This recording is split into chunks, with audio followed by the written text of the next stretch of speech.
Rancher Dalton Christopherson checks to make sure this newborn bull is healthy.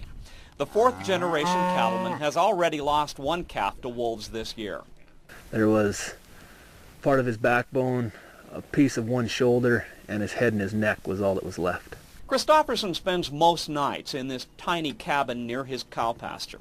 Not the best setup for a 28-year-old newlywed. He keeps his rifles ready. Wolves killed one of his cow dogs. The only thing that was left was one of her paws and some hair. Wildlife Services is trapping wolves on this ranch. It's trying to remove the pack that's killing livestock.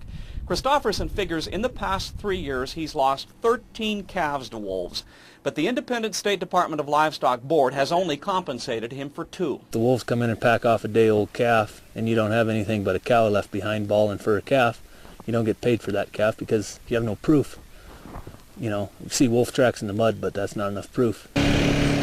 When a calf dies, a rancher loses generations of offspring. Christopherson points to a cow he says was crippled by wolves. Animals are under stress. Yeah, there's place for wolves. Yellowstone National Park, Glacier National Park, great places for wolves. You know, I don't think they have a place out here. Christopherson doesn't have time to chase wolves. He's busy irrigating. In a few weeks, he'll be harvesting hay.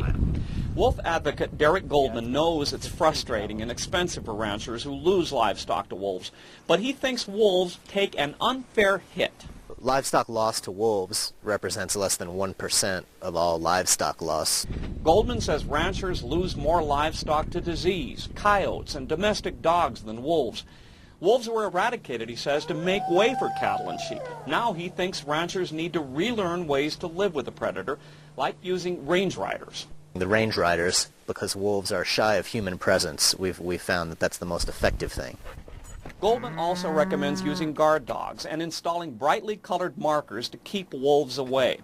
Defenders of Wildlife has published a guide to non-lethal tools and ways to reduce wolf conflict.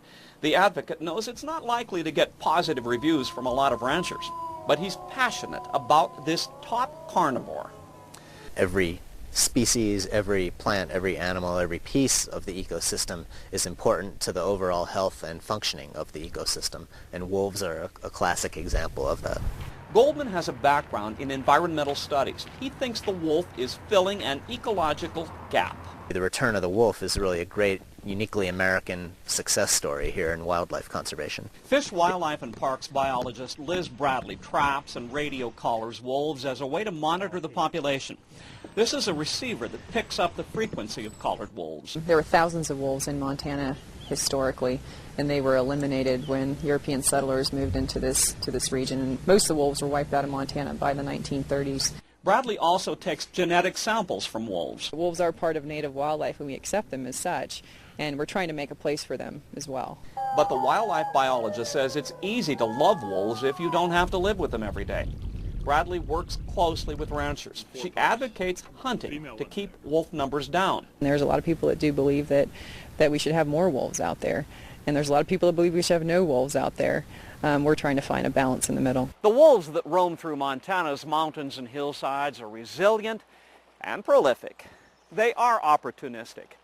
They are feared and revered. Man is their top predator. In Missoula, Kevin Mackey for the News Channel.